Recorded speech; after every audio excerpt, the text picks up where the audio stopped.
कौन सोच सकता था कि एक साधारण सा दूध का डिब्बा रे के हाथों में आते ही जेल तोड़ने का सबसे बड़ा हथियार बन जाएगा। लेकिन जैसे ही रे ने उस डिब्बे को फाड़ा, उसमें से एक पतली चमकदार प्लास्टिक की शीट बाहर निकली। मौका मिलते ही उसने उस शीट को जेल के गेट पर लगे पासवर्ड लॉक के ऊपर सावधानी से चिपका दिया। जब गार्ड ने पासवर्ड टाइप किया तो उसकी उंगलियों के निशान उस शीट पर साफ छप गए। रे ने एलिमिनेशन मेथड का इस्तेमाल करते हुए जल्द ही सही पासवर्ड का कॉम्बिनेशन ढूंढ निकाला। लेकिन असली चुनौती अभी बाकी थी। गेट के बाहर हाथ कैसे पहुँचाया जाए। रे ने टॉयलेट पेपर को पानी में भिगोकर छोटी छोटी गोलियां बनाई और उनमें टूथपेस्ट मिलाकर एक चिपचिपा मिश्रण तैयार किया। फिर एक बड़े कागज की शीट में इन्हें लपेटकर उसने एक अनोखा चिपचिपा हथियार बनाया। लेकिन यह सब करने के लिए उसे कैमरे की नजरों से बचना था। रे ने पहले ही गार्ड की दिनचर्या का बारीकी से अध्ययन कर लिया था। हर बार जब गार्ड उसे सेल में बंद करके जाता, वह बाहर सिगरेट पीने और समय बिताने के लिए चला जाता। इस दौरान मॉनिटरिंग रूम 7 मिनट के लिए खाली रहता था। यही रे का सबसे बड़ा मौका था। रे जानता था कि जेल से भागने के लिए 3 चीजें जरूरी हैं। पहला, गार्ड्स की रूटीन की पूरी जानकारी। दूसरा, जेल के ढांचे का सटीक अंदाजा। और तीसरा, बाहर किसी भरोसेमंद साथी का होना। रे ने पहले 2 चीजों पर पकड़ बना ली थी। उसने जेल के पास एक कमजोर जगह भी ढूंढ निकाली थी, एक फायर स्टेशन जो जेल की दीवार से सटा हुआ था। रे के पास ब्लैक सेल की लोकेशन का भी पता था। सब कुछ दिमाग में सेट करने के बाद उसने अपने प्लान को अमल में लाना शुरू किया। उसने जानबूझकर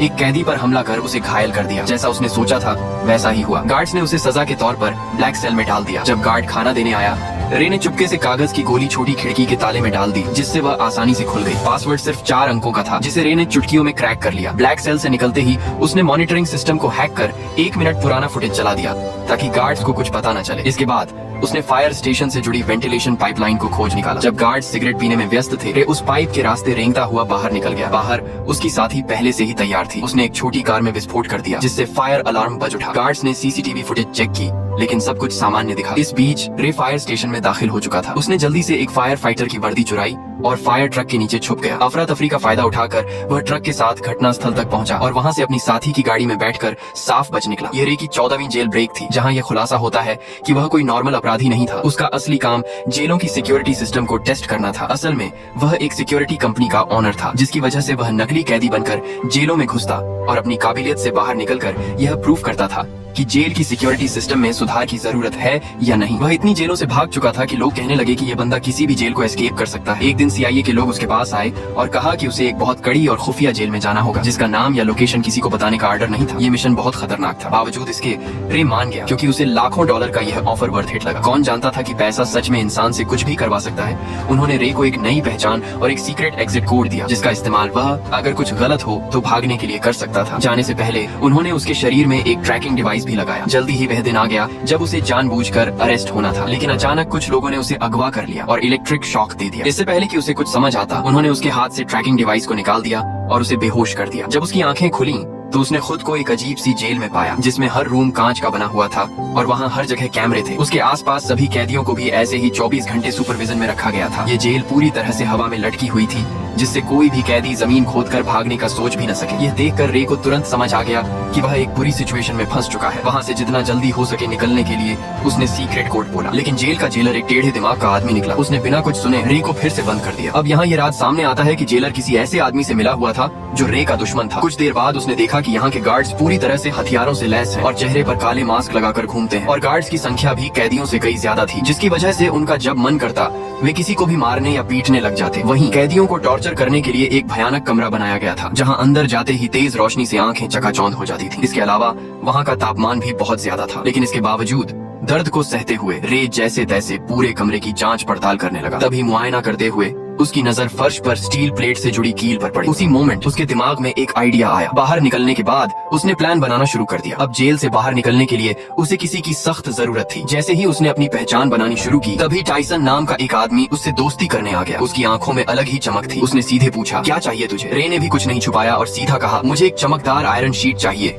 जो रोशनी को रिफ्लेक्ट करे, और अगर तुम मुझे यह लाकर देते हो तो हमारी दोस्ती पक्की समझो। इस पर टाइसन भी राजी हो गया। इसके बाद वह सीधा जेलर के पास पहुंच गया और उसे उल्टा सीधा कहने लगा, जिससे टेढ़े दिमाग का जेलर गुस्से में आकर उसे वाटर टॉर्चर देने लगा। हालांकि इसी बीच टाइसन ने चालाकी से उस कमरे का ड्रेन कवर निकाल लिया। काफी मार खाने के बाद उसने वह कवर रे के हवाले कर दिया। रे को लगा, वाह, ये आदमी तो काफी शातिर खिलाड़ी निकला। टाइसन से इम्प्रेस होकर उसने अपनी असली पहचान बता दी कि मैं एक जेल ब्रेकर हूँ। इसी के साथ उसने अपना एनालिसिस भी बताया कि इस जेल का स्ट्रक्चर वर्टिकल है, जिसका मतलब यह जेल अंडरग्राउंड में बनाई गई है। दरअसल जब रे टॉर्चर रूम में था तो उसने जमीन के नीचे से पानी की आवाजें सुनी थी, जिसका मतलब वहाँ एक पानी की पाइपलाइन हो सकती है जिससे उन्हें भागने का रास्ता मिल सकता है। इस सब के बाद टाइसन ने जानबूझकर जेल के गुंडे मार्को ब्रदर्स से पंगा ले लिया। उधर रे ने एक रोटी को हथेली में छिपा लिया। फिर जैसे ही मार्को के आदमियों ने जेल में मारपीट मचाई, प्लान के अकॉर्डिंग दोनों को टॉर्चर रूम में डाल दिया गया। वहाँ पहुँचते ही रे ने फौरन ड्रेन कवर निकाला और उसकी रिफ्लेक्शन से कीलों पर फोकस डाला। देखते ही देखते हाई टेम्परेचर की वजह से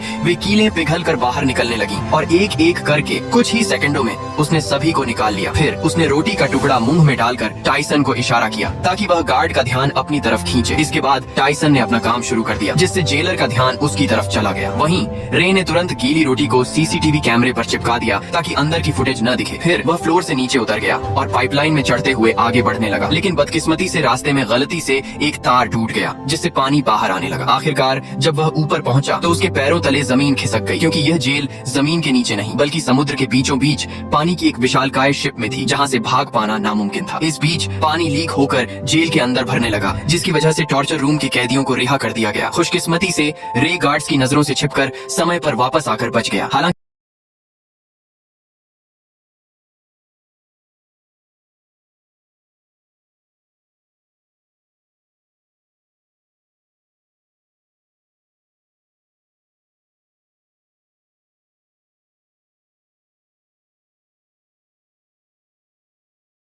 कि दूसरी ओर एक नई मुसीबत उसका इंतजार कर रही थी। दरअसल जेलर को फर्श पर छोड़ी गई कीलें मिल गईं, जिससे वह समझ गया कि रे ने जेल तोड़ने की कोशिश की है। उसके बाद उसने फौरन एक आदमी को कॉल लगाया, जहां यह राज खुला कि रे को इस जेल में फंसाने वाला कोई और नहीं बल्कि उसका बिजनेस पार्टनर लेस्टर निकला, जिसने कंपनी के लालच में आकर यह साजिश रची थी। अब अगले दिन किसे पता था कि रे के ऊपर टॉर्चर के बादल मंडराने लगेंगे। जब जब वह सोने की कोशिश करता, गार्ड्स उसे जगा देते और इसका फायदा उठाकर वह उसे खूब मारते पीटते भी थे। ऐसे ही कई दिन बीत गए। रे पूरा दिन बेहोशी और थकान में रहता। आखिरकार उसकी हालत देखकर गार्ड्स उसे रोज मेडिकल रूम ले जाने लगे। कितने जख्म, कितनी दर्दनाक यादें, कितनी टूटी उम्मीदें, फिर भी वह अपनी लड़ाई लड़ता रहा। डॉक्टर भी उसे देखकर दंग हो जाता था। कुछ दिनों के बाद टॉर्चर का सिलसिला खत्म हो गया और उसने फिर से प्लान बनाना शुरू कर दिया। दरअसल खाना खाने के बहाने वह टेबल के नीचे चोरी छिपे एक डायरेक्शन बताने वाली डिवाइस बनाने लगा। इसी दौरान उसने मार्को से मिलकर उसे अपनी टीम में शामिल कर लिया, जिसके बाद तीनों ने मिलकर एक ताबड़तोड़ प्लान बनाया। प्लान के हिसाब से मार्को भाई ने जेलर से झूठ बोला कि मेरे पास खुफिया जानकारी है जो मुझे डेक पर जाकर पहुंचानी है। ये सुनते ही जेलर ने उसे डेक पर जाने की परमिशन दे दी। अब वहां पहुंचते ही मार्को ने डायरेक्शन डिटेक्टर से मेजर करना शुरू कर दिया, मगर रे के लिए इतना काफी नहीं था। उसने नोटिस किया कि फ्लश करते वक्त पानी घड़ी की उल्टी दिशा में घूम रहा था। अब सारे डाटा को एनालिसिस करने के बाद उसने कंक्लूड किया कि वह अभी नॉर्दर्न हेमिस्फीयर में है। फिर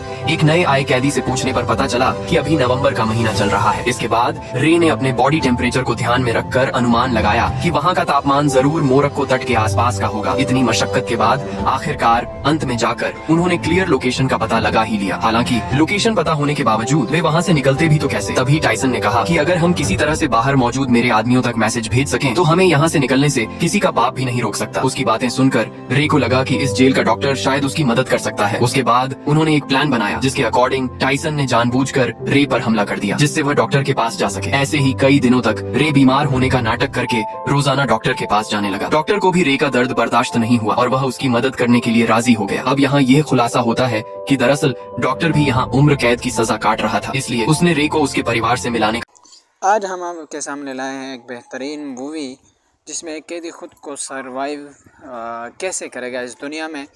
तो इस मूवी को पूरा देखें और एंजॉय करें। बेहतरीन मूवी है, बेहतरीन सीन्स हैं और इस मूवी को आप बेहतरीन अंदाज से एंजॉय कर सकते हैं। इस मूवी को पूरे देखना का वादा किया, जिसके बाद उसने गुप्त रूप से रे का मैसेज टाइसन के आदमियों को भेज दिया। सारी तैयारी हो चुकी थी। तभी रात को जेलर ने देखा कि रे दीवार पर कुछ टैप कर रहा है। असल में यह मोर्स कोड था और जब जेलर ने इसे डिकोड किया तो लिखा मिला कि कल सुबह सी ब्लॉक में दंगा होने वाला है। यह देखकर जेलर के पसीने छूटने लगे। उसने तुरंत सी ब्लॉक में 3 गुना सिक्योरिटी बढ़ा दी। अब उसे कौन बताए कि यह तो रे का मास्टर स्ट्रोक था। असली दंगा तो उसके अपने ब्लॉक में होने वाला था, जहाँ सिर्फ 2 गार्ड्स ही बचे थे। अब जल्दी ही अगली सुबह 2 गैंग्स आपस में भिड़ जाते हैं। इस हंगामे का फायदा उठाकर रे, टाइसन और मार्को वहाँ से भाग निकलते हैं। तभी भागते भागते रे कैमरे के सामने आकर जेलर को चिढ़ाता है। गुस्से में आकर जेलर सभी गेट्स को बंद करवा देता है। फिर तीनों पाइपलाइन के रास्ते से जेल की छत की तरफ चढ़ते हैं। जब वे डेक के बिल्कुल पास पहुंचते हैं तो उनका रास्ता एक इलेक्ट्रॉनिक गेट से बंद हो जाता है, जिसे खोलने का बस एक ही रास्ता था कि पूरी जेल का पावर ऑफ कर देना। इस जोखिम भरे काम से सबको वापस पकड़ा जा सकता था। वहीं दूसरी तरफ जेलर ने मोशन डिटेक्टर के जरिए उनकी लोकेशन ट्रेस कर ली और फिर सारे गार्ड्स उनके पीछे लग गए। तभी भागने के दौरान मार्को को गोली लग जाती है। वह समझ जाता है कि उसका जिंदा बचना अब मुश्किल है, इसलिए वह अपने साथियों को भागने को कहता है और अकेले गार्ड्स को रोकता है। जैसे तैसे